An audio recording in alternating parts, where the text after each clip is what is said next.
Baik, bismillahirrahmanirrahim. Assalamualaikum warahmatullahi wabarakatuh. Ini saya ingin merespon beberapa guru-guru PAI yang baru terbit dapodiknya dan kemudian mengurus proses pembuatan akun emis dan siaga. Ya, jadi karena banyak yang mengurus ini, kita butuh waktu dan butuh untuk meneliti berkasnya satu-satu, ya. Jadi ada banyak yang mengajukan permohonan, ya. Jadi ada banyak yang mengajukan permohonan. Jadi ini coba yang mengajukan permohonan banyak sekali. Tapi sebagian kita tolak, sebagian kita terima. Tapi jadi ya ini pertanyaannya. Apakah izin pengajuan akun berhari-hari lama ya? Ya kalau berhari-hari itu masalahnya kita cek satu-satu ya. Jadi misalnya seperti ini kita tolak ya. Jadi kita cek satu-satu. Yang mengajukan banyak ini ya. Kita cek satu-satu ya. Jadi kita cek satu-satu ya berkasnya benar atau tidak. Ya, profil dapodik misalnya seperti ini, kemudian SK awal sampai akhir, ini kita cek semua satu-satu ya. Jadi pembagian tugas mengajar dan seterusnya, ini kita cek satu-satu ya. Jadi ini ada yang tanya ya. Kemudian nah ini kalau sudah tanya ya, jadi ini juga tanya ya. Jadi tetap kita proses, tetapi ada waktu untuk itu, untuk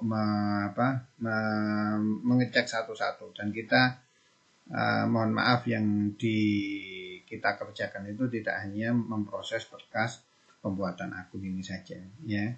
Jadi itu. Nah, kalau yang sudah diproses, kemudian sebagian sudah diproses ya, itu ada yang kita tolak ya. Kita tolak ya. Ini lihat, ada yang banyak kita tolak ya. Kita tolak ini. Contohnya berkas yang diupload ada berkas hadisnya dan seterusnya. Mesti ada keterangan yang ini yang kita berikan ketika menolak itu ya. Nah, itu yang harus diketahui kenapa proses bukan berhari-hari ya. Jadi itu. Nah, kemudian yang harus Anda ketahui adalah tentang yaitu tentang apa itu emis ya. Jadi emis itu adalah gerbang data pendidikan Kementerian Agama. Nah, emis ini adalah wajib bagi guru PAI yang mau mendaftar di akun siaga. Nah, dari emis ini adalah alat yang merupakan jembatan bagi kami di Kementerian Agama untuk memeriksa apakah yang bersangkutan memang terdaftar di dapodik ya. Jadi kenapa harus ada emis? Karena ya, jadi dapodik itu adalah miliknya Kementerian Pendidikan dan kami di Kemenak tidak bisa mengakses itu. Oleh karena itu dibuatlah emis sebagai jembatan untuk menarik data dari dapodik ya, dari dapodik ini. Jadi di emis ini kami tidak bisa melihat data-data Anda karena data-data Anda guru PAI itu di Kementerian Pendidikan. Dan itu kami operator emis itu tidak bisa mengakses dapodik, situs dapodik itu. Oleh karenanya maka dapodik itu jadi syarat wajib untuk kita mengetahui apakah Anda benar-benar sebagai guru PAI di dapodik di sekolah tersebut yang terekam di situs dapodik. Nah, ini seperti ini ya. profil dapodik yang kita persyaratkan untuk pendaftaran EMIS. Itu yang pertama. Kemudian tentang siaga. Nah, ini yang harus difahami. Ini nanti ada kaitannya dengan permasalahan-permasalahan yang ada. Jadi siaga itu adalah singkatannya Sistem Informasi dan Administrasi Guru Agama. Jadi bukan guru yang lainnya, ya. Jadi bukan guru yang lainnya. Nah, dapodik, EMIS, dan siaga itu akan jadi sebuah sistem yang nanti saling berkaitan. Ketika di dapodik Anda tidak terdaftar, maka Anda tidak bisa masuk EMIS. Ketika Anda tidak bisa masuk EMIS, maka Anda tidak bisa daftar di siaga. Nah, mungkin ada pertanyaan, loh ada orang-orang yang dulu nggak punya EMIS tapi bisa siaga bahkan sampai PPG. Iya benar, yang dulu adalah boleh tidak punya dapodik, tidak punya EMIS, bisa masuk siaga bahkan PPG. Tetapi jadi masalah ketika sudah PPG tidak punya akun dapodik dan tidak punya akun EMIS. Kenapa? Nanti itu penjelasan tersendiri tentang itu, yaitu terkait dengan sinkronisasi, ya. Jadi itu. Nah, yang perlu diketahui juga bahwa karena dapodik itu adalah punyanya Kementerian Pendidikan, ya, maka dapodik itu kami ada namanya sinkronisasi server antar kementerian. Nah, sinkronisasi server itu butuh waktu, ya. Yang ini kadang nggak dipahami, ya. Jadi ini kalau Anda perhatikan, ya, di sini ada tanggal perubahan tanggal 8 November, ya. Kemudian ada sinkronisasi terakhir tanggal 11 dan seterusnya. Jadi ini antar dapodik aja ada sinkronisasi. Kemudian juga nanti di EMIS juga ada sinkronisasi dengan servernya dapodik, ya. Dan itu butuh waktu. Nah, itu permasalahan teknis yang mungkin teman-teman perlu ketahui. Nah, kemudian setelah menyerahkan berkas-berkas, ya, terhadap pembuatan akun, nah ini yang juga perlu diketahui bahwa ada beberapa permasalahan di dapodik teman-teman guru PAI yang mengajukan itu, ya. Pertama yang kita temui itu adalah di dapodik dia tidak terdaftar sebagai guru PAI, ya. Nah, ini seperti ini. Dia terdaftar sebagai guru kelas. Ingat kembali lagi bahwa yang siaga itu namanya Sistem Informasi dan Administrasi Guru Agama. Jadi bukan guru kelas, ya.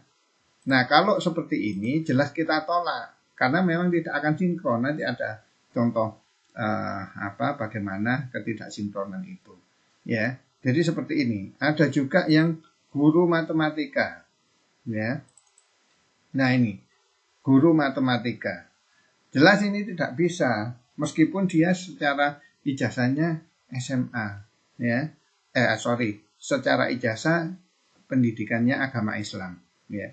Tapi di dapodik dia tercatat sebagai guru matematika sehingga otomatis tidak bisa kita masukkan di sistem informasi dan siaga ini, ya. Oke, jadi itu pertama. Kemudian guru PAI, kemudian nah ini yang harus Anda ketahui.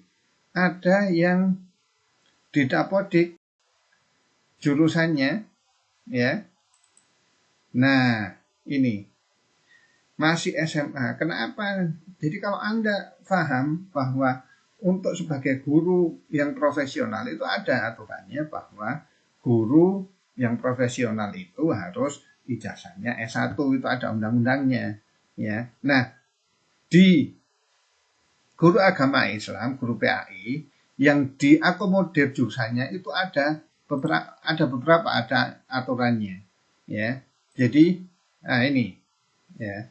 Ini beberapa, ada 14. Ada peraturan Perdirjen Pendis di sana. Jadi pendidikan agama Islam, pendidikan ilmu agama, tafsir hadis ini diakui sebagai guru agama Islam. Tetapi kalau pendidikannya seperti ini, SMA tidak bisa. Oleh karena itu, jelas ini kita tolak, ya. Untuk yang di Dapodiknya masih ada tulisannya IPA. Bagaimana mungkin dia lulusan IPA ngajar sebagai guru PAI, ya. Ini. Nah, kemudian permasalahan berikutnya yang muncul adalah dia benar guru PAI, dia benar jurusannya linear dari PAI, tetapi dia ngajarnya bukan PAI. Nah, ini ada kode-kodenya. Guru PAI itu kodenya bukan 300 sekian ini.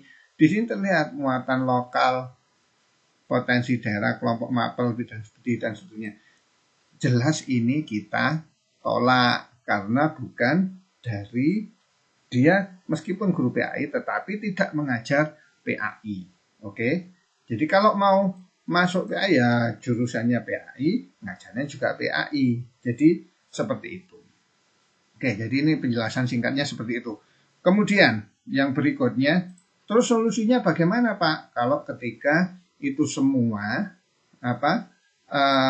tadi itu bukan guru PAI, Dapodik, kemudian pendidikannya tidak linear, kemudian tugas mengajarnya tidak sesuai, maka solusinya adalah Dapodiknya diubah.